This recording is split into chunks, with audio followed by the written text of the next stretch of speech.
Okay students, कैसा है आप सभी। तो उम्मीद है आप लोग अच्छे होंगे।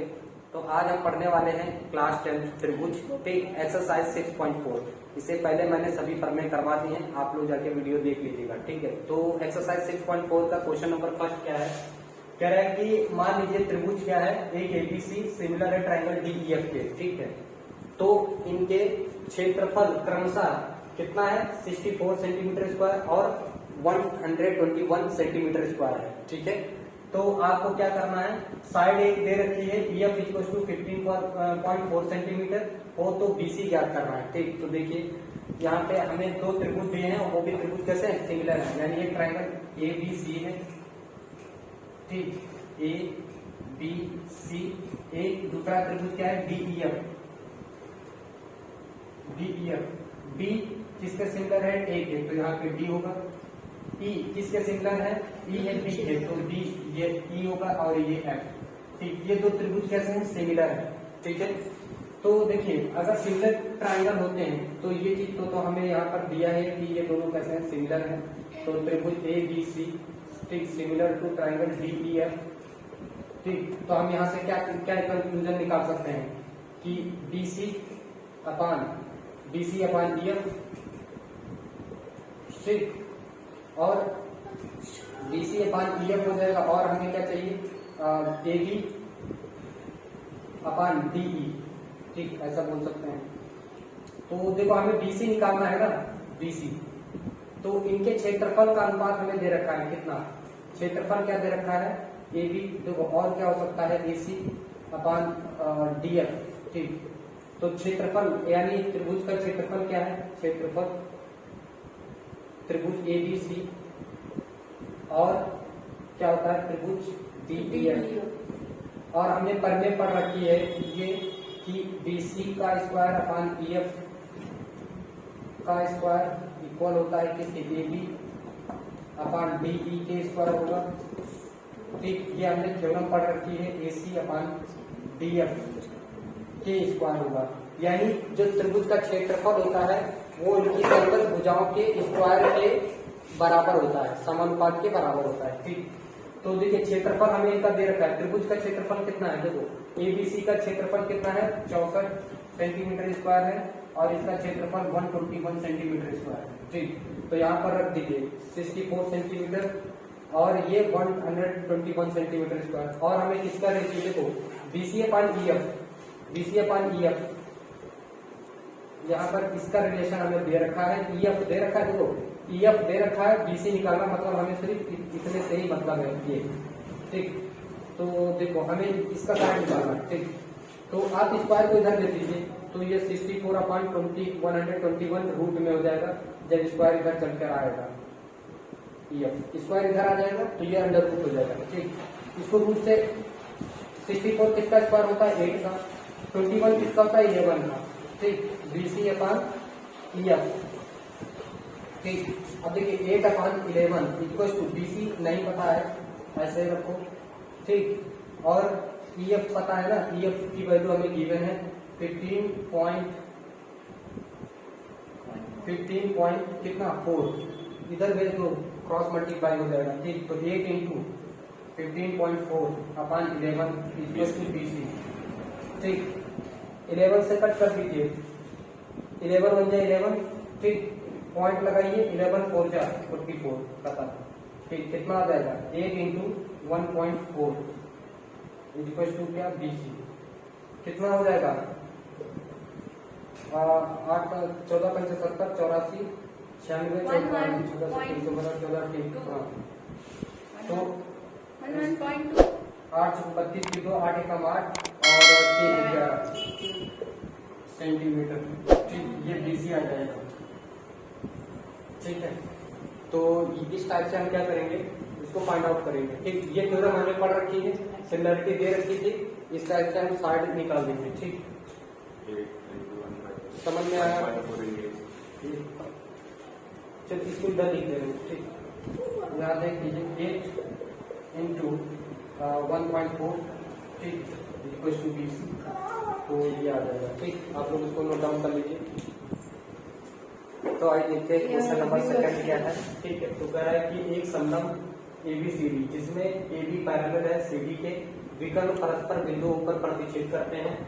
यदि AB बराबर 2CD है तो त्रिभुजों AOB और त्रिभुज COD के क्षेत्रफलों का अनुपात ज्ञात करना है। ठीक है, तो देखो यहाँ पर क्या है, एक समलंब चतुर्भुज है। ठीक, तो एक समलंब चतुर्भुज बनाते हैं पहले, एक समलंब चतुर्भुज। ठीक,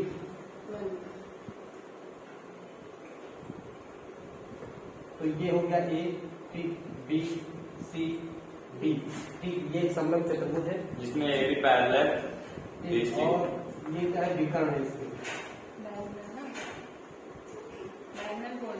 हाँ, O पर प्रतिच्छेद कर रहे हैं। ठीक है, तो देखो इसमें क्या क्या दिया गया है, दिया इसमें AB पैरेलल है किसके, CD है। ठीक है, तो AB पैरेलल है CD।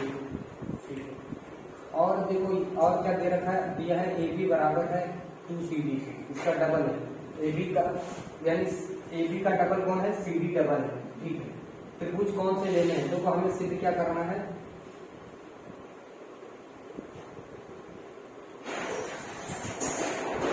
करना है त्रिभुज AOB, त्रिभुज AOB सिमिलर टू त्रिभुज COD, ये हमें क्षेत्रफलों का अनुपात ज्ञात करना है। ठीक, तो ये हमें क्या करना है कि क्षेत्रफल, इनके क्षेत्रफलों का अनुपात ज्ञात करना है। मतलब ये त्रिभुज AOB अपान त्रिभुज COD, इनका क्षेत्रफल ज्ञात करना है। ठीक, इनके क्षेत्रफलों का अनुपात ज्ञात करना है।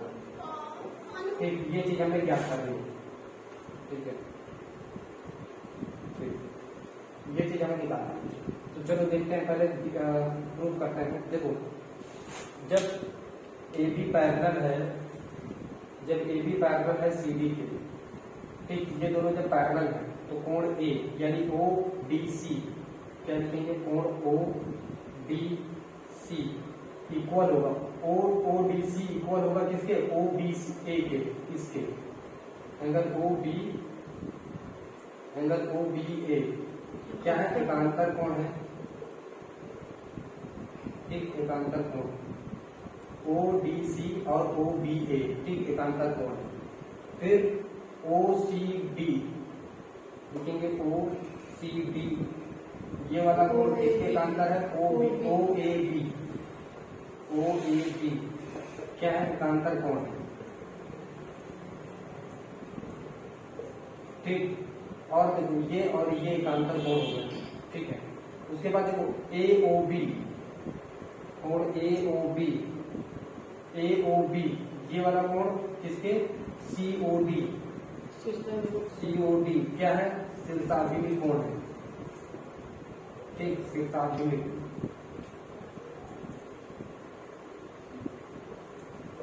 ठीक, शीर्षाभिमुख कोण है ये। तो क्या हो जाएगा, देखो त्रिभुज इधर बना लो, कौन सा कोण, A किसके इक्वल है, C के, तो यहाँ लिखो A, यहाँ लिखो C। ठीक, और B किसके है, D के, तो यहाँ पर लिखो B और यहाँ लिखो D। फिर O तो दोनों में है, O दोनों में है, सिमिलर। ADO जो है सिमिलर किसके, CDO के, लेकिन हमें AOB दिखाना है ना, तो रीराइट कर लो, AOB ले लो, सिमिलर त्रिभुज A का समान संगत कौन है, A का C है, तो C लिखो। ठीक, फिर B का कौन है, B का D है, तो यहाँ पर D लिखो। O का तो O है, CD है। AOB एंड COD, इसमें कुछ मिस्टेक है कहीं, इसमें देखो दोनों में पहले कॉमन क्या था, फिर से एक सेकंड देख लेते हैं। देखो दोनों में कॉमन क्या था, O, तो यहाँ पर दोनों में O लिखो। ठीक, दोनों में O कॉमन था। फिर यहाँ पर A का C था, यहाँ पर A लिखो, यहाँ पे C लिखो। ठीक, इसमें क्या हो जाएगा, D और OCD, D इसमें रहेगा और इसमें रहेगा B। ठीक, तो AOB यानी O का तो O रहेगा। ठीक, O यहाँ पर लीजिए। ठीक, और लास्ट में क्या करते हैं, D का कौन है, D, तो यहाँ पर D। ठीक है, तो ये क्या हो गए, सिमिलर हो गए। ठीक, अब इनमें क्षेत्रफल क्या होगा, अगर इनका ये दोनों समरूप हैं। ठीक, समरूप हैं, कैसे हो गए, समरूप कैसे, एंगल से समरूपता हो गई। ठीक, यस सर,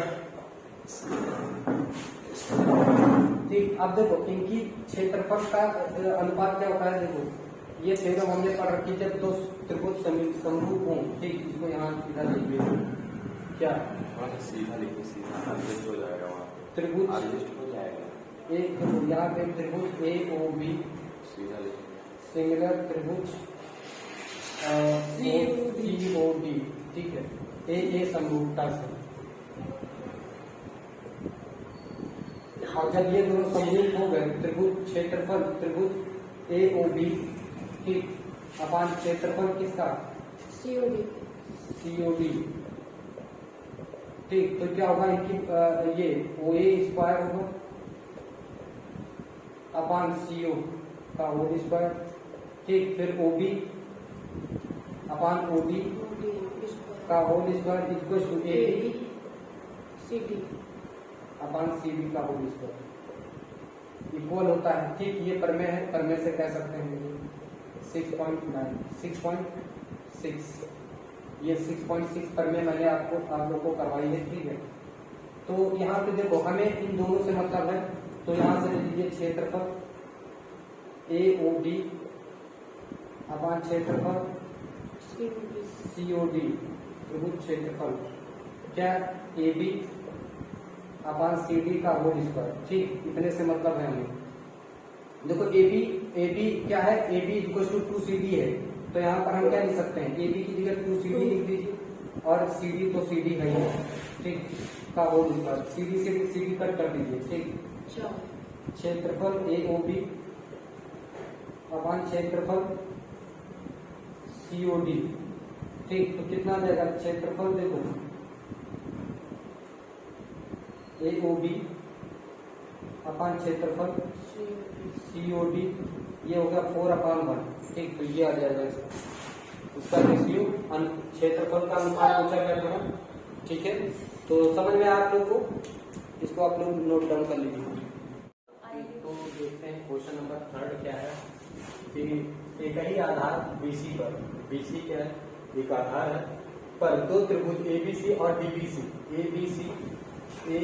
एबीसी और डीबीसी ये त्रिभुज ये पूरा और ये पूरा ठीक बने हुए हैं। यदि एडी और बीसी को ओ पर प्रतिच्छेद करते हैं, एडी और बीसी यानी एडी और बीसी क्या कर रहे हैं ओ पर प्रतिच्छेद करते करें, तो हमें दिखाना है दर्शाइए कि area of triangle ABC upon area of triangle DBC. ठीक, ये डीबीसी है। ठीक है, और equal to O A upon D O दिखाना है। ठीक है, तो चलिए देखते हैं। तो यहाँ पर देखो दिखाने के लिए कुछ तो करना पड़ेगा हमें। देखो चलो यहाँ से हम क्या करते हैं, काम करते हैं, इस कोने से यहाँ पर हम एक लंब डाल दे रहे हैं इस बीसी पर। ठीक, ये हमने एक लंब डाल दिया और इसका नाम दे देते हैं। देखो इसका नाम दे रहे हैं हम ए बी सी और डी तो हो ही चुका है, ई नाम दे दो इसका। ठीक, ई नाम दे दीजिए। और देखो इस त्रिभुज में एक यहाँ से लंब डाल दे रहे हैं। ठीक है, इस पॉइंट से और इस पर लंब डाल दीजिए और इसका नाम दे दीजिए एन। ठीक है, इसका नाम दे दीजिए ई एन दे दीजिए। ठीक, एन। ठीक, तो इस पर आप लंब डाल दीजिए। ठीक, तो इसका देखो यह यहाँ पर ये त्रिभुज है एबीसी। ठीक, और इस पर हम लंब इसलिए डाल रहे हैं क्योंकि हमें एरिया निकालने के लिए क्या चाहिए, क्षेत्रफल चाहिए। और क्षेत्रफल क्या होता है, देखो त्रिभुज का क्षेत्रफल क्या होता है, त्रिभुज का क्षेत्रफल होता है 1/2 आधार। ठीक, तो हमें आधार तो पता है। ठीक, बीसी हो गया। ठीक, और ऊंचाई हमें नहीं पता थी, इसीलिए हमने क्या किया, इस कोने से बीसी पर लंब डाल दिया, तो बीसी क्या हो जाएगा, इस एबीसी त्रिभुज के लिए क्षेत्रफल हो जाएगा। ठीक है, उसी तरह डीबीसी में भी हमने क्या किया, एक ऊंचाई पर लंब डाल दिया। ठीक, यही लंब क्या है, ऊंचाई हो जाएगी इस त्रिभुज के लिए। ठीक है, इसलिए हमने क्या किया, यहाँ पर लंब डाल दिया है। ठीक, तो देखो त्रिभुज यानी रचना में आप लिख दीजिए सी ए ई परपेंडिकुलर किस पर, बीसी, और त्रिभुज बीडीसी में बीडी डी एन लंब बी सी, इतना लिख दीजिए। तो चलिए त्रिभुज ले लेते हैं, कौन सा, देखो आप ये ले लो ए ई ओ, ये त्रिभुज ले लो, क्या ए ई ओ त्रिभुज, और त्रिभुज बी डी ओ एन, त्रिभुज D N O, D N O ले लो, ठीक। ये आप दो त्रिभुज ले लीजिए, और इसमें देखो क्या कहेंगे कि त्रिभुज ए डी ए ई ओ में क्या हो जाएगा, देखो ए ई ओ ठीक equal A E O equal D N O, D N O क्या है ये, प्रत्येक 90 डिग्री है, प्रत्येक कितने हैं 90 डिग्री, ठीक है। और देखो क्या मिल सकता है, ए O E, angle A O ई, ये वाला एंगल, ठीक ए ओ ई, और angle D O N, angle D O N, ठीक कौन सा, ये कैसे है, शीर्षाभिमुख कोण है, शीर्षाभिमुख कोण है, ठीक क्लियर है। तो इस प्रकार त्रिभुज ए ई, देखो कौन सा, A E O similar to triangle D D O D N O, क्या हो जाएगा, सिमिलर बाई ए समरूपता से, ठीक बाई ए समरूपता से। अब देखो ध्यान से, जब हमने इसको समरूप प्रूफ कर ही लिया है तो अब हम कह सकते हैं कि हाँ हमें क्या सिद्ध करना था, ये त्रिभुज का एरिया। अब देखो यहां से आप देखिए A B upon D N is equal to E O upon N O is equal to A O upon D O, ठीक है, कह सकते हैं ऐसा, ठीक। तो ये प्रमेय हम 6.2 से ये ऐसा कह सकते हैं, प्रमेय 6.2 से, ठीक है।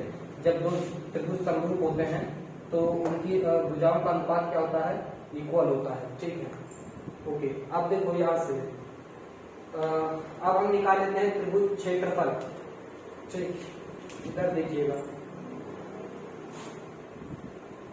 एरिया ऑफ यानी क्षेत्रफल, त्रिभुज क्षेत्रफल किसका, त्रिभुज एबीसी में, एबीसी का, तो 1/2 आधार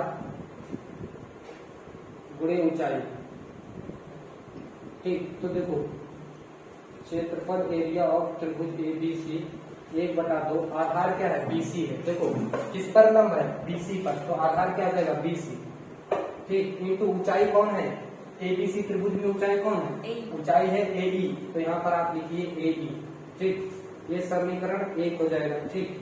उसके बाद हम लिखेंगे क्षेत्रफल किसका, त्रिभुज डीडीसी का, त्रिभुज डीडीसी में, बीडीसी, ठीक। तो 1/2 आधार इसमें भी क्या हो जाएगा, बीसी ही होगा, ठीक, आधार इसमें भी बीसी इंटू ऊंचाई क्या है, डीएन, ऊंचाई क्या है, डीएन, यहाँ से, ठीक, ये ऊंचाई है।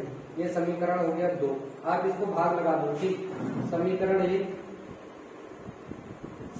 1 डिवाइड बाई यानी भागी समीकरण 2, ठीक। तो देखो त्रिभुज ए बी सी, ठीक, या डीबीसी, ठीक, और फिर लिख सकते हैं डीबीसी, त्रिभुज डीबीसी, ठीक, equal to 1/2 BC into A upon 1/2 BC into D N, कह सकते हैं बीसी से बीसी कैंसिल, 1/2 से कैंसिल, त्रिभुज ए बी सी, और इसको आप डीबीसी भी लिख सकते हो, त्रिभुज डीबीसी, ठीक, इक्वल टू क्या आ जाएगा, ए अपान डी एन। देखो ए अपान डी एन किसके इक्वल है, ए ओ अपान डी ओ के इक्वल है कि नहीं, इसको आप समीकरण 1 बोल दो, ठीक। देखो ये दोनों बराबर है कि नहीं, इसको आप ऐसे भी ले सकते हो, ए ओ अपान डी एन अपान, और क्या लिख सकते हो, ओ ए अपान डी ओ, ऐसे भी लिख सकते हो। तो समीकरण 1 से आप कह सकते हो, समीकरण 1 से देखो क्षेत्रफल यहाँ लिख दीजिए, ठीक। तो लिखेंगे क्षेत्रफल त्रिभुज ए बी सी अपान क्षेत्रफल त्रिभुज D B C equal to, इसकी जगह आप क्या लिख सकते हो, ओ ए अपान डी ओ, यहाँ लिख लो A E upon D N equal to O A upon D O. ठीक है, तो हमें यही प्रूव करना था, यही दिखाना था। ठीक, तो ये दिखा दिया गया, समझ में आप लोगों को, नोट कर लीजिए। और इसके बाद हम बाकी के नेक्स्ट क्वेश्चन अगले वीडियो में करेंगे। ठीक है, तब तक आप लोग इसको नोट डाउन कर लीजिए, फिर मिलेंगे नेक्स्ट वीडियो में। ठीक है।